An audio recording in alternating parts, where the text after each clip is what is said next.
Gusto ko lang liwanagin sa lahat ng mga manonood ko, sa mga makakapanood po nito, na may mga tao po talaga ngayon na sakim at wala pong puso.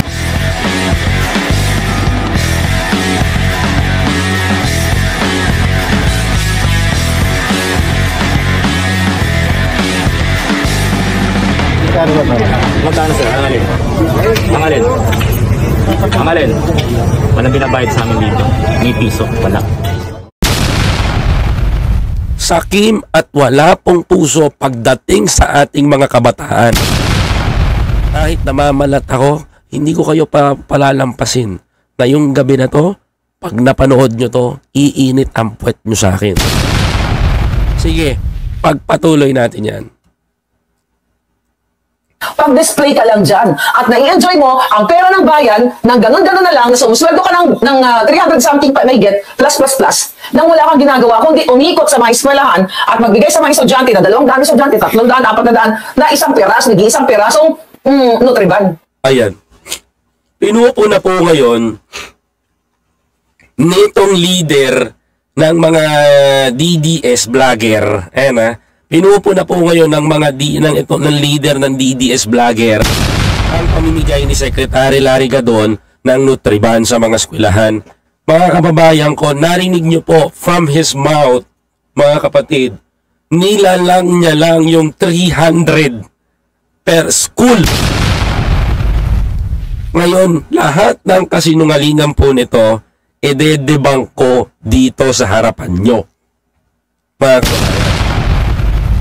Tingnan nyo ha, unahin natin. Sige, umpisahan natin para maganda. Pag-display ka lang dyan at nai-enjoy mo ang pera ng bayan ng ganun-ganun na lang, so sweldo ka ng 300 something pa may get, plus nang wala kang ginagawa kundi umikot sa mga eskwelahan at magbigay sa mga estudyante na 200 estudyante, 300, 400 na isang nag-iisang perasong Nutriban. Yan, correction, mga kababayan ko. Si Secretary Larry Gadon umiikot po sa mga eskwelahan na meron pong mababang nutrition. Okay? Nutrition. Pag sinabi po natin, mga kababayan ko, if we say, mabaang itong eskwelahan na to, for example, Juan de la Cruz School, Elementary School. Pag sinabi na check po doon ng OPAPA, ng opisina ni Secretary Larry Gadon na itong school na to, mababa ang nutrition ng mga bata, yun po ang inuuna nilang puntahan. Hindi po araw-araw umiikot si Secretary Larry Gadon sa mga eskwelahan. Wala po. That is every Friday.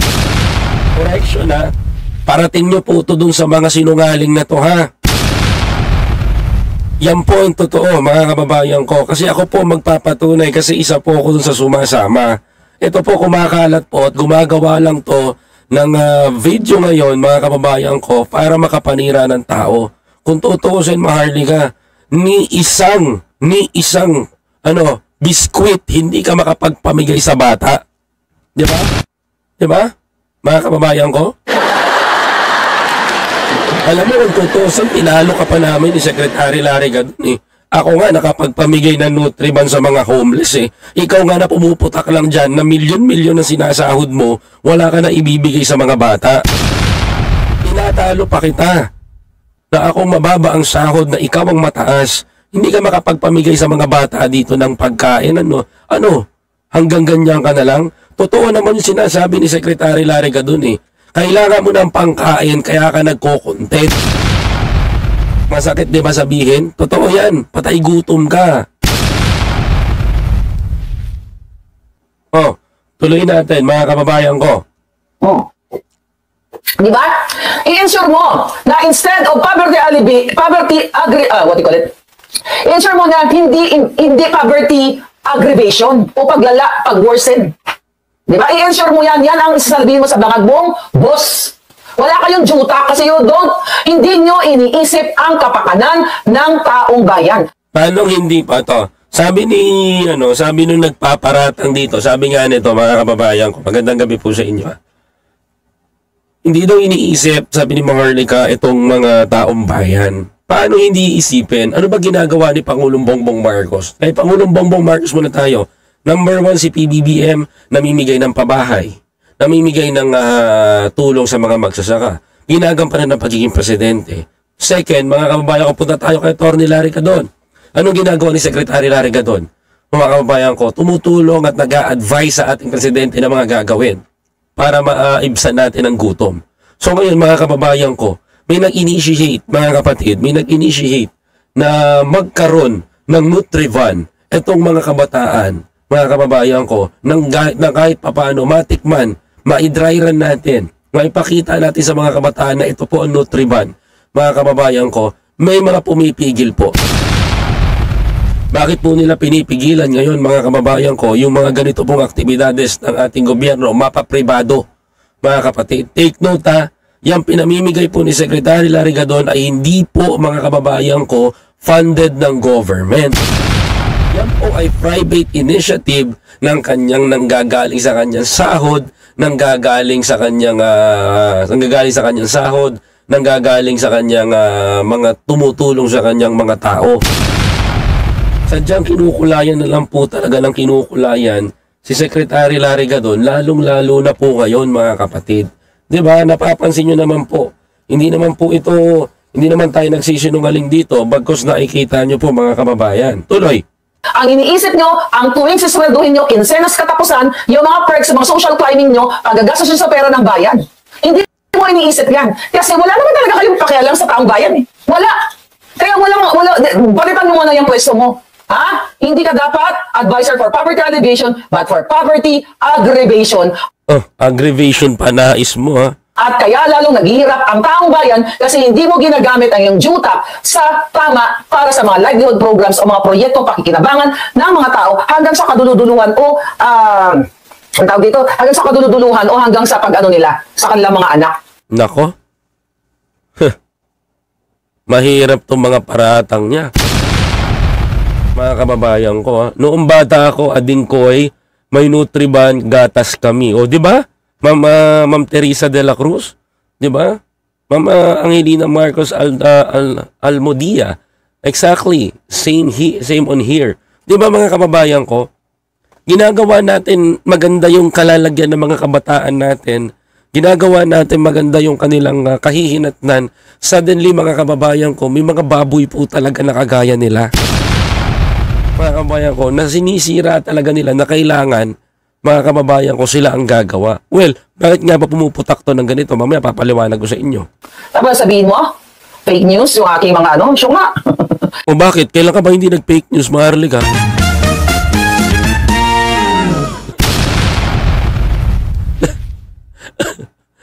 Kailan ka ba din nag-fake news? Di ba? NBI sablay, ay PDEA sablay. Pulburon issue sablay. Hanggang saan ba kami maghahanap? Diyos ko po.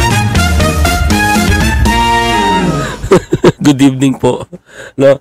Ako natatawa ako dito ha. Alam mo, may sakit na nga ako. Wala na nga akong boses. Ngayon, natatawa ako sa kanya. Kailan ba daw siya hindi nag-fake news? Ang laki mo sablay dyan. Alam mo, may Diyos ko, Maharlika. Araw-araw nagpipake news ka.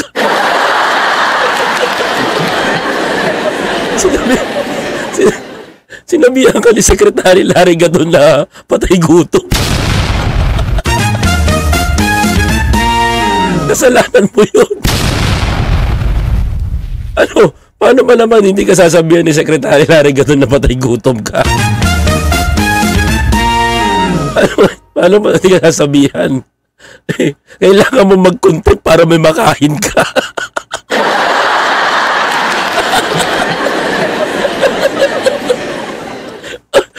Bakit? Totoo naman yun ha. Tuloy. Pinatawa mo ko dito. Tuloy. Really, Charlie? Alam mo, sa totoo lang, naawalan ko kay Gadon eh. Kami nga naaawa sa iyo. Ang siya nga. Alam mo naman ako napipikon sa mga yan eh.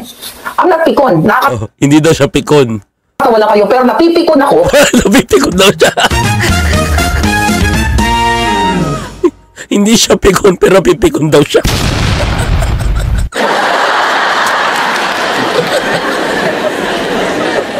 Ano ba naman to?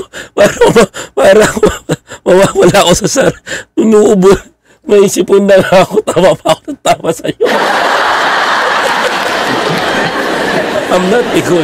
Pero napipikon ako. Ano yun? Syukran. Tuloy nga natin to. Komedyante rin talaga to, no? Tuloy. Sa ginagawa sa inyo. Kahit anong iba to nila sa akin talaga, sasaluin ko yan. But, galit ako dahil sila ay national problem. National problem na pala yung ginagawang pamimigay ng Nutriban.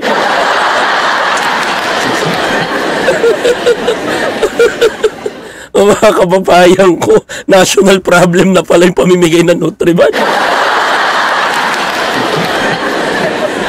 Sa lahat ng makakapanood nito mga kababayan, intindihin niyo sinasabi niya. Mga kababayan ko, si Secretary Larry Gadon daw po ay national problem ayon kay Bukelia, mga kababayan. Kaya national problem daw po si Secretary dahil namimigay daw po ng Nutriban.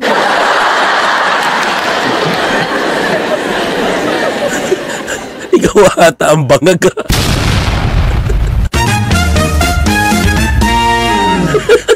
National problem na pala pamimigay ng pagkain ngayon. Anak ka ng teteng, kaya pala di ka namimigay ng biskwit eh. Ang laki ng sinasahod mo.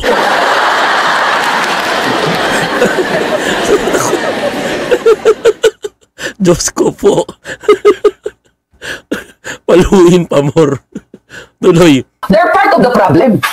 Hindi po pwede pa isa-isang tinapay. Hindi. Pa isa-isang tinapay daw.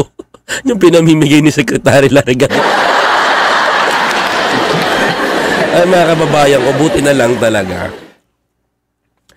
na kinuwanan ko yung laman nung kinuwanan ko yung laman ng pouch. Then I see, nakita ko doon yung oatmeal tsaka yung gatas. Tapos yung tinapay tsaka yung tubig. Mga kababayan ko, yung tinapay po na yun, mga kapatid, Nutriban po yun, napaka-nutrition. Kumbaga siksik talaga siya. Pinipisil-pisil ko nga yun eh. Tuwan-tuwa ako mga kababayan ko. Pinipisil-pisil ko nga yun. Tuwan-tuwa nga ako. Ang tigas-tigas niya. Sabi ko, ang sarap kainin nito. Sa wakas, sabi ko, napapakain na natin sa mga bata. Mga kababayan ko. Kaya sabi ko nga, kaya nga yung mga nag-order nga ako ng 200 pieces nun para ipamigay ko naman dun sa mga homeless, mga kababayan ko. No? Kaya yung mga binibigay yung super chat sa akin, doon ko nilaan yan. Promise. Abangan yung pamimigay natin. Pero unahin ko muna ilabas sa inyo yung accomplishment ko nakaraan. Tuloy. Here. Ito papabulaanan ko yung kasinungalingan nito. Natin to. Ito. Share screen tayo mga hitad. Share screen daw yung mga hitad. Mag-share screen daw siya. Tingnan nyo. Masusunog siya dito, mga best. Bear with me, darling. Bear with me, darling. Sige lang. Okay. Pakita ko lang to para maano ninyo. Ayan, doon sa kabila, hindi ko mababa. Ayan, isang tinapay. Tapos ilabas yung picture ng mga bata. Isang tinapay ka doon. Isang tinapay daw. Diyan ba? O, ayan. Ilang tinapay? Kaya namin bigyan lahat ng tinapay yan eh. Narinig nyo mga kababayan kaya niya daw bigyan ng tinapay. Kami mga palangga, isang pirasong tinapay, isang piraso. Ginamit ko pa yung mga bata. Okay. Ginamit pa daw ni Secretary Larry Gadon yung mga bata dahil lang daw sa isang pirasong tinapay. Oh, darling. Huwag ganon. Kaya kong pabulaanan yan sinasabi mo, dahil. Kaluoy man. Kaluoy man. Picture. Oh, ayan.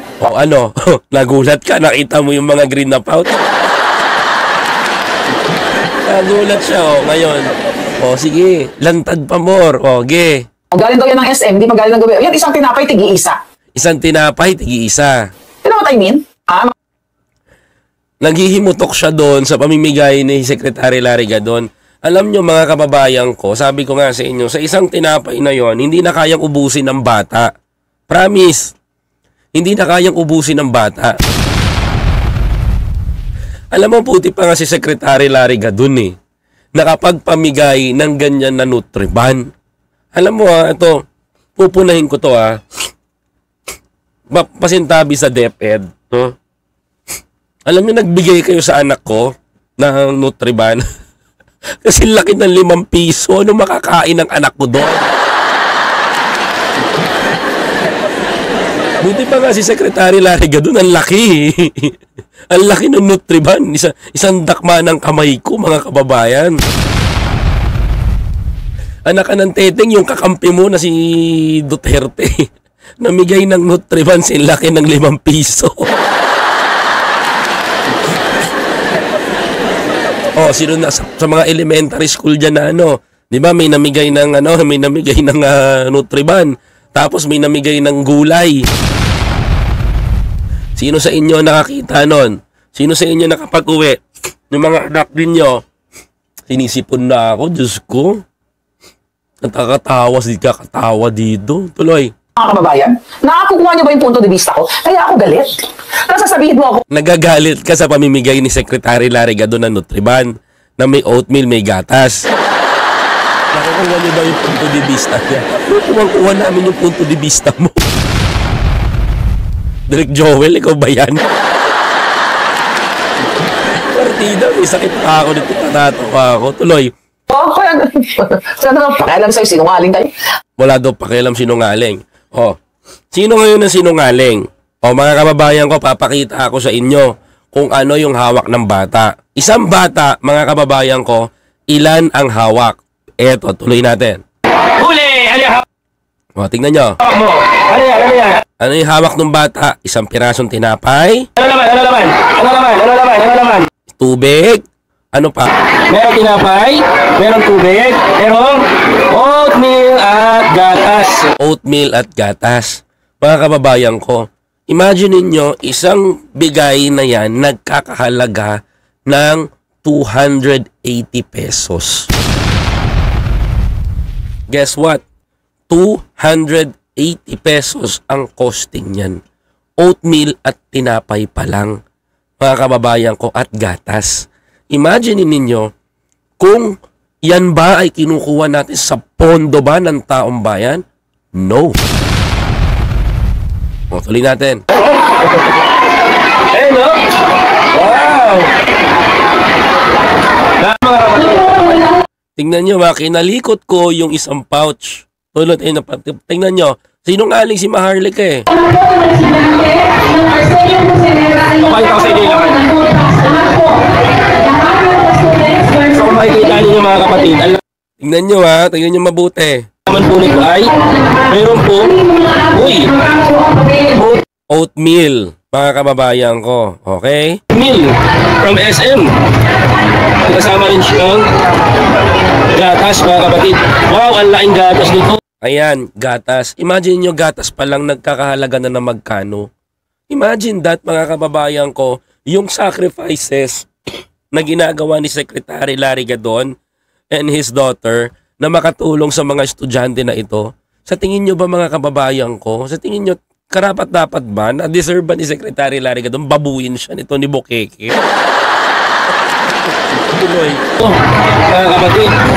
Tapos meron pang mga kasamang iba't ibang laman na pang-nutrients. Siyempre, kasama rin yung ating tinapay. Siyempre, walang tubig. Good morning.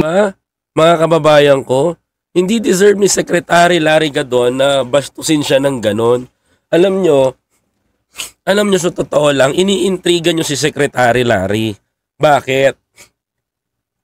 Nakarating sa akin, mga kababayan ko, na pagdating sa DDS, sa mga DDS, nasasapawan daw si Inday. Correction ko lang ha, maayos ang relationship ni Larry Gadon at ni Inday, mga kababayan ko. Kung tutuusin, mga kababayan ko, dapat nga si Inday ang mangunguna dito. Kaso nga lang, mga kababayan ko, dahil ito ay private sector, ito ay binigay ng SM Foundation na ipinagkatiwala kay Cabinet Secretary for Poverty and Alleviation, Secretary Larry Gadon, mga kababayan ko. Kaya pinagkatiwalaan siya ngayon, mga kababayan ko, parang pinalalabas nilang Maharlika na dapat ganito, kaya daw nilang mamigay ng ano. Di bakit hindi nyo gawin? Ba't hindi nyo na lang gawin to? Ako hinahamong kita, Maharlika. Total naman, nagsabi ka sa social media na kaya nyo magbigay mga kapalanggan nyo. Sige, go! Go! Hinahamong kita. Maharlika, antay mo gumaling. Gagawin ko yan. Nako, hinahamon nila. Baka sabihin mo, yung pamimigay mo dun sa maisok, idamay mo. Yung tubig, yung mga chicha, mga chichirya na nakakagutom lalo. Na sobrang dami ng mga betchin.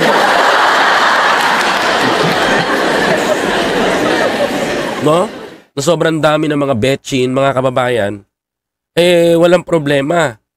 Ang tanong ko dito, mga kababayan ko, kapag pamigay ka na ba sa mga bata at nagawa mo na ba yung nagagawa ni Larry? Di ba hindi, mga kababayan ko? Mga kababayan ko, hindi niya pa nagagawa. And even right now, wala pa siyang nagagawang pagpapamigay sa mga bata. Alam mo, totoo yung sinasabi ni Secretary Larry Gadon mga kababayan ko. Si Maharlika, mga kababayan ko, wala yung pangkain kung hindi yan magbablog.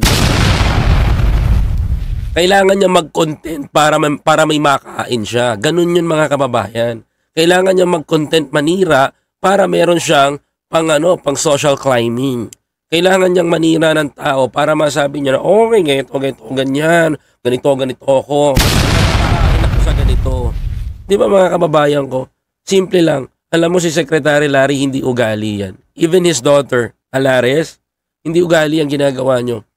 Dapat nga, Maharlika, mahiya ka Kasi yung sahod nung mag-ama, dyan napupunta, mga kababayan ko, mga kapatid. Almost 20% ng sahod nila napupunta sa pagtulong sa tao. Habang ikaw, nagko-content ka, nagkaka-views ka, nagkakapera ka, pero ni isang 5 wala ka pang napakain na bata. I challenge you, no? I challenge you, Maharlika. Gawin mo yung ginagawa nga nito. Magpakain ka rin ng bata. Kumuha ka rin ng eskwelahan. Pakainin mo nga rin yung libo-libong estudyante. I challenge you, no? Pag hindi mo nagawa to, mapapahiya ka talaga dito. Diba? Tingnan mo, ano sabi ni Secretary Larry Gadon? Yung naipamigay natin ngayon dito sa Arsenio Herrera Elementary School ngayong umaga. Ngayong umaga ay nakapag-distribute tayo, namigay tayo ng mga gatas, oatmeal at Nutriban at tubig upang makatulong sa nutrisyon ng ating mga bata. Lalong-lalo na yung mga nasa elementary school, public elementary school. State update po sa bilang ng nabibigyan ng o na nagkaroon ng benepisyo sa mga Ay marami na. Siguro dito lamang sa BBM Batang Marsig na nutrition program mahigit 5,000 na. At kahit naman dati pa, magmula pa ng pandemic namimigay na kami. Kaya lang ngayon nagko-concentrate kami sa mga bata. Imagine niyo yun, no? Ako, alam ko yan, kasama niya si Chairman Herbert, mga kababayan ko. Even the pandemic, talaga nangunguna sila sa pagpapamigay ng pagkain. Mga kababayan. Ito po nakakalungkot, no? Kahit na may nagagawa kang tama, mga kababayan ko, may nagagawa kang maganda para sa bayan natin, may masasabi sa'yo ang tao. Sabi ko nga gumawa ka ng tama, may masasabi sa'yo. Gumawa ka ng mali, lalong may masasabi sa'yo. Mga kababayan ko, saan tayo lulugar? Kapag ang tao mayroong puso, mga kababayan ko, gusto nilang palabasin na masama. Kapag ang tao may ginagawang maganda, gagawan na lang ng kwento. Pero tanungin ko sa inyo, mga kababayan ko, pero kung ang Duterte administration gumawa niyan, mga kababayan ko, may masasabi rin kaya sila? Wala, mga kababayan. Diba? Walang masasabi yan, 100%. Tuloy natin, sabi ni Sek. Noong panahon ng pandemya, libo-libo rin natin na pamigyan. Sig, marami comment ng last na activity na pinas din namin. Kailan daw po kayo makikita sa area ng mga provinces? Gagawin naman ng schedule yan. Depende din kasi yan doon sa mga magiging kasama namin mga sponsors and partners. Kaya ito ay unti-unti naming papasukin din ibang lugar. Di ba? Hindi nyo nakuha yung punto ni Sek? Mga kababayan ko, nakuha niyo yung punto ni Sek dito. Ang ibig niya pong sabihin, mga kababayan ko, mga kapatid, ang mga kababayan, hindi tayo gumagamit ng pondo ng gobyerno. Totoo ito Hindi tayo gumagamit ng pondo ng gobyerno para makapagpamigay ng isang 280 pesos para sa isang batang estudyante. Imagine nyo yun, mga kababayan ko, ang laking bawas sa government natin ito, mga kababayan ko. Napakalaking bawas po sa gobyerno natin to. Kasi mga kababayan ko, yung mga mayayaman, yung mga may pera, yung mga taong, mga sabi natin, nasa alta sa buhay, nagkakaisa sila to help our student. Tulungan yung ating mga estudyante using gamit ng pagkain. Mga kababayan ko, SM Foundation pa lang yan. Wala pang iba. What if pag andun na yung mga businessman? Magugulat yung mga yan. Ultimo, nagtitinda ng prutas sa Binondo. Nakikipagkaisa. Ganun po katindi yan, mga kapatid. Tuloy. Kaya ito ay nananawagan din ako doon sa mga kababayan na may kakayahan na kung pwede ay tumulong rin sila, gawin nila ito direkta doon sa mga schools na malapit sa kanila. Hindi naman kinakailangan na aprubahan ko pa yan o hindi naman kinakailangan dumaan pa sa akin. Correct. Kaya nga mga kababayan ko hindi na kinakailangan dumirekta pa kay Secretary Larry. Kahit kayo, pwede kayo mag-initiate, mga kababayan ko. Ako, tayo, dito, yung mga super chats nyo, yung mga sinesend yung stars sa akin, inipon ko lahat yan, mga kababayan ko. Kaya, ilalabas ko sa inyo. Kasi nag-order na ako ng Nutriban. Mamimigay po tayo ang ating channel. Tayong mga nandito sa channel ko, mamimigay tayo ng Nutriban doon sa mga batang nasa kalye. Gusto kong ipatikim sa kanila yon. Kaya humanda kayo. Inaasikaso na after ko magbutuan city, mga kababayan ko, lunch ko po dito yan. Ipapamukha ko kay Maharlika na ako na maliit ng sahod. Ako na mayroong mga taong tumutulong sa akin. Ikaw na maraming nagsusuffer chat. Ikaw na maraming nauutot, nagogoyo na tao na milyon ang sinasahod mo. Kung lahat hindi ka makapagpamigay sa mga estudyante. Hindi ka makapagpamigay sa mga nasa lansangan. Diba? Ay kung kay ano nga lang yung kay Yumul nga lang mga kababayan ko Diba? Pwedeng ang pagtulong ay gawin nilang direkta doon sa kanilang mga eskwela. Correct. Sek, marami pong humanga sa inyo sa ginagawa niyo po na bilang isang cabinet secretary ng OCAPA na bumababa po kayo sa mga eskwelahan, tumutulong po kayo. Sek, ano po yung pinaghuhugutan niyo dito? Kung bakit po kayo tumutulong ng ganito at pera niyo po, tsaka donasyon ng mga malalaking tao. Sek, ano po yung pinaghuhugutan niyo? Talagang Tinanong ko talaga yan sa kanya, mga kababayan ko, because gusto kong malaman ng taong bayan na hindi yan pera lang ng SM. Meron pong inambag dyan si Secretary Larry Gadon at kaya ko pong patunayan yan, mga kapatid. Yan po ang gusto ko ipaalam sa inyo. mahal ko ang ating mga kabataan at sila ay talagang dapat natin tulungan. Nakita nyo naman, mga batang facility yan, mga hindi naman butante yan. Correct. Hindi naman mga butante yun. Ba't iniintriga ni Maharlika? I don't know what's the reason of Maharlika kung bakit niya iniintriga si Larry Gadon. Kasi, mga kababayan ko, hindi naman mga butante talaga yan. Ano bang malay ng mga bata na yan? Ano bang alam nila, mga kababayan ko? Diba? Imagine niyo yan. Diyos ko po. Pupolitikahin nyo si sekretary na nakakatulong. Kayo nga itong hindi makapagpamigay ng isang perasong biskwit Diba? O, tama ako, diba? Tuloy. Kinakailangan pa rin tulungan kahit hindi sila butante. At yun namang mga kaunting kasaganaan na ako nararanasan ay naisip ko lang na makipahagi din sa iba. Kaya nga di ba? O, napapaos na nga po ako. Kaya nga, nakaka-inspired si Secretary Larry Gadon, to be honest. Nakaka-inspired yung ginagawa niya, lalong-lalo na sa mga kabataan, lalong-lalo na sa mga taong ito. Diyos ko, mga kababayan ko, kung alam nyo lang yung ganda ng ginagawa ni Sec, ay talagang mabibighani kayo sa mga ginagawa niya. Kasi hindi naman lumalabas sa pampubliko, hindi naman lumalabas sa dyaryo. Kumbaga kami ang naglalabas nito bilang mata ng mga tao. Suddenly, mga kabayan ko, meron man media, government, PTV4 pa. Diba? Tuloy natin. Ang wala kaming pondong ginagamit dito sa gobyerno. Walang government funds dito. At hindi din kami nanghihingi ng pera o donasyon. Kundi ang aming mga sponsors at aming mga partners ay ang hinihingi namin ay yung nutritious food items na. Correction. Hindi pera ang binibigay ng mga partners nila. Pagkain na mismo, direkta, mga kababayan. O, yan na. Nililiwanag namin sa aming mga pakikipag-ugnayan sa kanila na hindi kami nangangalap ng pera. Kaya lahat yan ay direkta na ibinigay ng SM Foundation. At yung mga kasunod pa, may mga kanya na malalaki na nag-pledge na nakatila sa kwarta. Oh, di ba? Mga kababayan ko, ang ganda eh. Ang ganda na nagagawa ni Secretary Larry Gadon. Tapos ginagawa nilang katatawanan dito. My God, mahiya naman kayo. Yung leader ng DDS dyan. Tuloy. Mensahe niyo po sa mga bumabatikos ito, sir. Ito may nagtanong. Mensahe sa mga bumabatikos daw sa kanya. Yung may mga bumabatikis nito na kakaperanggot lang daw yung size ng Nutriban.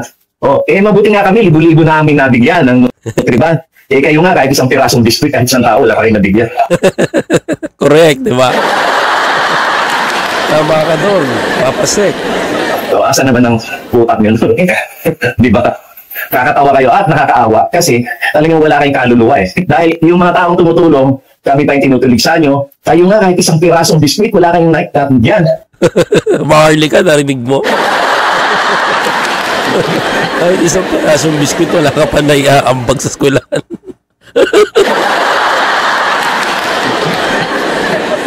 Uy, buti pa tayo dito ha. Mga kababayan ko ha. Buti pa tayo dito. Mga kapatid. Nakakapagpamigay tayo ng nakakapagpamigay tayo ng libo-libo. Nakakapagpamigay na tayo ng mga malalaking pagkain. Samantalang yung mga iba, mga kababayan ko, nagkakandara pa sa nagkakandara pa sa nagkakandara pa sa pag-aayuno nila. Diyos ko po.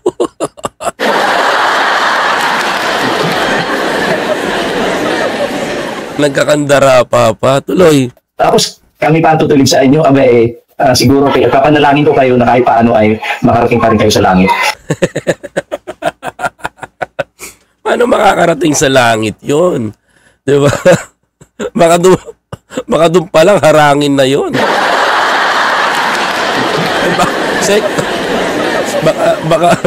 Baka kay Kiboloy galing yan. Yung salitang langit. Kasi sabi ni Kiboloy tatay niyo si Satanas. Tinalo ko na si Lucifer. Isuko ninyo, buhay ninyo sa akin. Kasi hindi makakarating ng langit yung portion. Masyado kong judgmental.